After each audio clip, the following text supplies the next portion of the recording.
അമേരിക്കയിലെ ടെക്സാസ് തീരത്തുള്ള പോർട്ട് ആർതറിൽ വലേറോ എന്ന് പറയുന്ന വലിയൊരു ഓയിൽ റിഫൈനറിയിൽ അഗ്നിബാധയുണ്ടായി. ചെറിയ അഗ്നിബാധയല്ല, വിസ്ഫോടനത്തോടൊപ്പം കത്തുകയാണ് ചെയ്തത്. ആ പ്രദേശത്താകെ കടുത്ത പൊടിപടലങ്ങളും കടുത്ത പുകയും നിറഞ്ഞ് വളരെ ഭീകരമായ അന്തരീക്ഷം സൃഷ്ടിക്കപ്പെട്ടിട്ടുണ്ടെന്നും ആളുകളൊക്കെയും ഓൾ ക്ലിയർഡ് എന്ന മെസ്സേജ് കിട്ടുന്നതുവരെ വീട്ടിൽ നിന്ന് പുറത്തിറങ്ങരുതെന്നും കതകും ജനലും എല്ലാം അടച്ചിടണമെന്നുമൊക്കെയാണ് അവിടുത്തെ ഭരണകൂടം നിർദ്ദേശിച്ചിരിക്കുന്നത്. ദുരന്തങ്ങൾ എപ്പോഴും വേദനയാണ്, മനുഷ്യർക്ക് പ്രയാസങ്ങളും ദുഃഖങ്ങളും ഒക്കെ തന്നെയാണ്. ഏതാണ്ട് 5,39,000 ബാരൽ ക്രൂഡ് ഓയിൽ പ്രൊഡ്യൂസ് ചെയ്യുന്ന അമേരിക്കയിലെ എണ്ണപ്പെട്ട റിഫൈനറികളിലൊന്നാണ് ഈ റിഫൈനറി. ജെറ്റ് വിമാനങ്ങൾക്കുള്ള ഇന്ധനമടക്കമുള്ളവ ഈ റിഫൈനറിയിൽ നിന്ന് പുറത്തിറക്കുന്നുണ്ട്. ക്രൂഡ് ഓയിൽ ശേഖരിച്ച് ആ സംവിധാനത്തിലൂടെ പുറത്തിറക്കുന്ന ഇത്തരം ഇന്ധന സജ്ജീകരണങ്ങൾ ഉൾപ്പെടെ നടത്തുന്ന ഈ റിഫൈനറിയിൽ 750-നും 1000-നും ഇടയിൽ തൊഴിലാളികൾ പണിയെടുക്കുന്നത് കൂടിയാണ്. വളരെ പെട്ടെന്ന് സ്ഫോടനം സംഭവിക്കുകയായിരുന്നു എന്നാണ് പറയുന്നത്.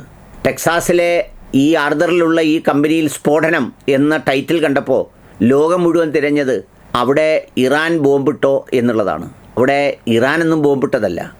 ഈ തിരിച്ചടികൾ എപ്പോഴും വിധിയും മനുഷ്യർക്ക് നൽകാറുണ്ട്. പലതരം ദുരന്തങ്ങൾ ഉണ്ടാകുന്നത് മറ്റു മനുഷ്യർക്ക് ദുരന്തങ്ങൾ ഉണ്ടാക്കുന്നതിൻ്റെ വേദന പഠിക്കാൻ കൂടിയാണ് എന്ന് പറയുന്ന ഒരു ഫിലോസഫി, ഒരു ദർശനം എല്ലാത്തിലും ഉണ്ട്. അത് പല പുരാണങ്ങളിലും, ഹൈന്ദവ പുരാണങ്ങളിലുണ്ട്, ഖുർആനിലുണ്ട്, ബൈബിളിലുണ്ട്.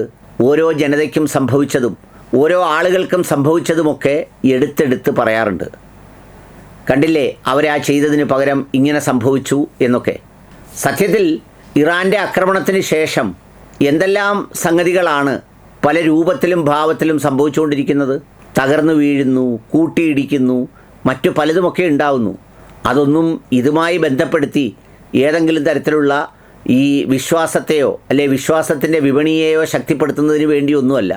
പ്രയാസപ്പെടുന്ന മനുഷ്യരുടെ കണ്ണീർ അതൊരു അഗ്നിബാധയായി ഇത് ചെയ്യുന്നവനെ പിന്തുടരുക തന്നെ ചെയ്യും.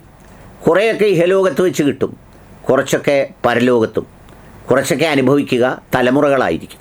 ഇത് നമ്മുടെ നാട്ടിലൊക്കെ പല വിഷയങ്ങളിലും ഇത്തരം കാര്യങ്ങൾ സംഭവിക്കുമ്പോൾ നമ്മളെല്ലാവരും പറയുകയും കേൾക്കുകയും ഒക്കെ ചെയ്യുന്നതാണ്.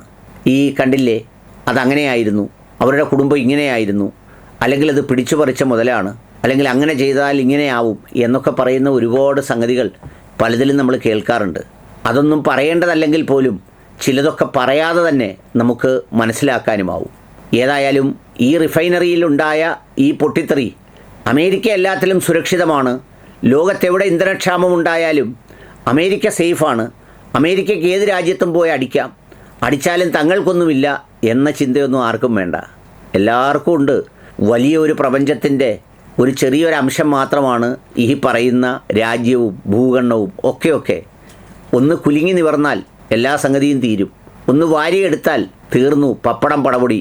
കഴിഞ്ഞ ദിവസം പറഞ്ഞില്ലേ ഇസ്രയേലിൻ്റെ പ്രധാനമന്ത്രി the most difficult evening in the history എന്ന്, ഏറ്റവും പ്രയാസകരമായ സന്ധ്യ എന്ന് പറഞ്ഞത്.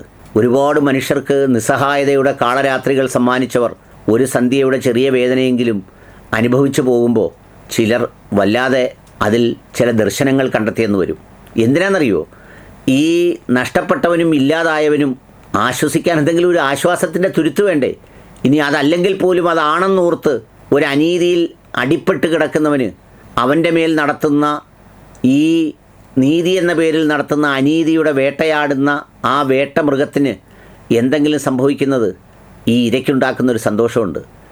അതുകൊണ്ടായിരിക്കണം ഒരുപാട് പേർ ഈ വീഡിയോ എനിക്ക് ഫോർവേഡ് ചെയ്തത്. ഇത് കണ്ടോ എന്ന് ചോദിച്ച്.